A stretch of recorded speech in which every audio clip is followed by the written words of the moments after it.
because the local police seemed dismissive and corrupt, the drivers banded together and they said, we're going to find our friend. History is riddled with unexplained events. You can turn back now or learn the stuff they don't want you to know.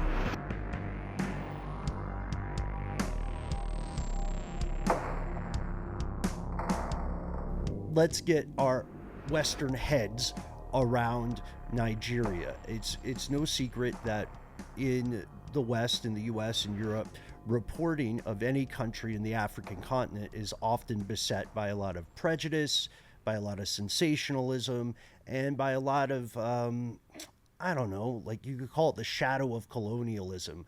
So as a result, I would argue many people in the West don't understand how big a deal Nigeria actually is. It's a huge deal. It's true. It's the most populous country in the entire African continent, and historically it's been home to several ancient kingdoms. Way before Western Europeans started colonizing the area in the 1800s. This is a very old civilization with tradition and history dating back centuries. While its roots date back deep into the historical record, modern Nigeria could be described or viewed as a relatively young country. It became officially independent as recently as October of 1960. And today, you'll find that it's a multinational state that's made up of more than 250 separate ethnic groups, speaking collectively more than 500 distinct languages. Yeah, so take that, American melting pot. You've got a ways to go. It's a melting pot of ancient cultures. It's an economic powerhouse. Nigeria still carries the intergenerational effects of colonization, the resource curse. It's currently out of 190 plus UN acknowledged countries. It gets sticky, as 193, as 195. Other countries get mad about it. Out of all of those, out of almost 200 countries, Nigeria is ranked 17th least peaceful out of all the countries on the planet. And despite the way it's portrayed so often in Western media, again, it's really important for us who have not been to Nigeria to remember, like every other place in the world, it's chock full of regular people. They're just doing their best to navigate day-to-day challenges just like anyone else. You know what I mean? Just like anybody else, regular people are thinking, oh man, I really gotta pee, or oof, I need to eat lunch, stuff like that. That's where today's story starts, with regular people, a group of people, kind of co-workers of a sort. They're these motorcycle taxi drivers in a place called Ibadan, which is the capital city of Nigeria's Oyo state. If you look on a map, just for reference, Oyo is like to the southwest of Nigeria. It's in that part of the area, just to give you a mental map. And in 2014, one of these cyclists went missing. The drivers felt local police weren't helping out, which was not an infrequent, not an uncommon opinion in that area. The police are largely considered to be corrupt. So this guy's colleagues took the search in their own hands. Here's where it gets crazy. These taxi drivers, their friend doesn't just go missing. This guy, a man known as Kazim in the media, he is part of a group called the Okada Riders. That's the group of these taxi drivers. They're friends, they hang out. Some of them are relatives. They're all connected is the point. And they start receiving these cryptic, very disturbed text messages from Kazim. He says he's been kidnapped. Not just kidnapped, but he's being held captive somewhere in the Soka forest. Soka is like kind of, think of a suburb, or it's a satellite community of Ibadan, which is the capital. And Soka is off of the Lagos-Ibadan Expressway. So it's situated there. If you're thinking about Oyo, the state we were talking about, where it is in the kind of the southwestern area of Nigeria itself, Ibadan, the capital, is just south of Oyo. So connecting basically Ibadan and Oyo, there's series of roads. One of them is a very main highway, and that's what we're talking about right here. Yeah. And Kazim's friends know this is not a prank.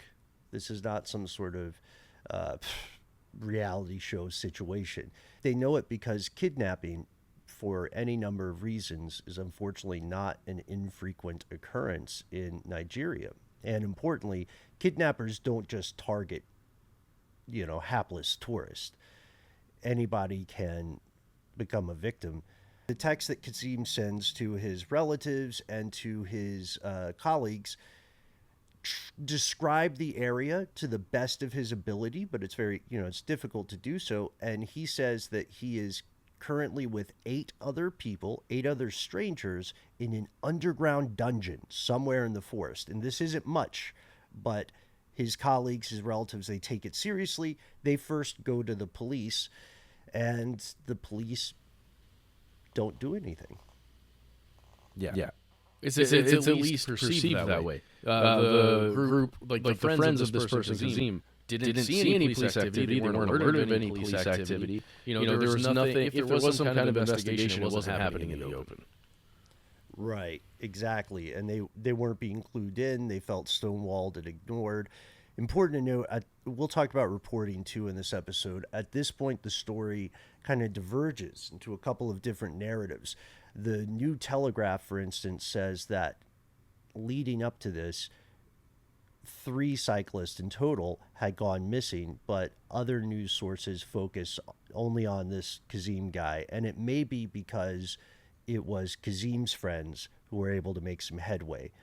Despite the plausibility of a kidnapping, because the local police seemed dismissive and corrupt, the drivers banded together. They took the search into their own hands. They said, we're going to find our friend. You are a member of the Okada Riders, right? Or you are a member of Kazim's extended family, and you're going off very little information. So you start searching all of the areas that might match up to what this guy is talking about in his text. Eventually, you and this group stumble across a building that no one has seen before. None of you are familiar with it. It's kind of newish, but it's in poor repair, and there's an eerie silence hanging over the air. You can maybe hear some mechanics working in the distance. They'll appear in the story later. But at first, it just looks like a disused warehouse. It does. But before we really give those details, Ben, I just want to reiterate to everybody how, in my mind, unlikely it is that this small group, relatively small group of people out searching for their friend was able to discover this compound. Because the number of square kilometers or miles that they had to cover between those 2 places, it's mind-boggling to me. The number of places that they had to have searched, or that they could have stumbled upon that wasn't this place, but they did find it. I don't know. To me, that's pretty miraculous and incredible. But what they, as you said, what they did find is I don't even want to talk about it. Hey, Noel, you want to tell people what they found? Yeah, man. Sure. I'm a glutton for punishment. Let me take it. Yeah, it's rough. So prepare yourselves. No joke. They, like you said, they stumbled upon this compound. It was a massive warehousey type space in very poor repair. And upon entering it, they found something utterly shocking and disturbing. Around 20 decomposing bodies piled up throughout the compound. Various dismembered body parts, college identification cards. That's the part that really creeps me out. I mean, it all creeps me out, but just that part, discarded, clothing, just scattered all throughout the interior of the building. Passports, baby shoes. It was an absolute slaughterhouse. I mean, truly, an abattoir. There were, though, I wouldn't call this quality of life, but people were alive in there, had been chained like animals, malnourished, gaunt and weathered and emaciated. One woman that was found claimed to have given birth recently, and that her child was then taken by whomever was acting as their jailers. Another victim died very quickly after being discovered. The details are a little bit hazy. There's some differing reports on just how many people were found alive or roaming the compound in some sort of fugue state. But it's estimated that 8 to 10 people were found in chains, and maybe as many as 20 or more overall at the site. Yeah, some allegedly in an underground tunnel, some chained out in the open, and then some wandering, just wandering the premise. And there were a lot of bodies that were found in the bushes. Some had been put in other buildings on the compound. The passports and the IDs stand out to me as well. I was able to find the names that were on the IDs, but we're not going to put them in the show because this should be an ongoing investigation. Should be. We'll get to that in a second. So let's also mention the large number of human remains that were found that were just bones. They were scattered all over the place. Not just in specific buildings, but just in the wooded areas, on the ground. We're talking full human skulls and other bones just lying around. Right, which means that these people had died at different times. So this could be called a mass grave, but these people didn't die all at the same time. And the people who were still alive clearly bore signs of trauma and injury. There were also things like hands discovered that weren't, that experts weren't able to link to another body or set of bones on the site. So for the people who make this initial discovery, this is a horror movie, a hellish scene come to life. They freed the victims that they found. They made their escape. They went to the authorities. They did not find their friend who had been texting them. And they did not see any people who appeared to be the perpetrators of these crimes, at least at this time. Word spreads like wildfire throughout the community. People in the capital and beyond, the Oyo capital and beyond, families who have their own missing relatives from other states, from other parts of the country, they all start flocking to the area. It becomes too big for law enforcement to ignore. This sparks a nationwide controversy. And the authorities start making public statements. Let's go to Oyo State Police spokesperson, Olabisi Ilobanafor, and also we are not native speakers of languages of Nigeria. Anyway, Ilobanafor says police are launching a murder investigation, and when they arrive, they even arrest some suspects at the scene. This is fascinating. They've arrested 6 suspects. 5 of these were security guards that were apparently armed with guns as well as bows and arrows. But these 6 individuals are not publicly named. And very quickly they disappear from the news. Remember what we say about speculation and transparency. In the absence of transparency, speculation thrives. This warehouse is also interesting to authorities because it appears to be a recent construction.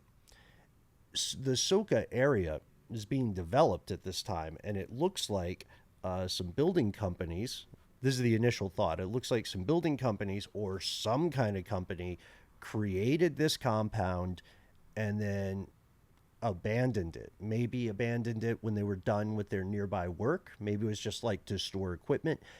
Maybe they abandoned it when some other project was complete. Unclear to this day, actually. And then the locals start saying something really interesting. They say, this is not a new problem at all. In fact, they say, we have been going to local law enforcement for years, reporting mysterious disappearances in the area. And in every case, we are dismissed or we're brushed off. And then remember we talked about the sound maybe of some nearby mechanics? There are mechanics who operate near the site, and they say they had no knowledge of any crimes taking place until these motorcycle taxi guys discover the compound. But they say it is weird that they see a lot of posh vehicles heading to and from this site, often under the cover of night. This is not a place where, by the way, you would ordinarily see like a Range Rover or a Mercedes just cruising through.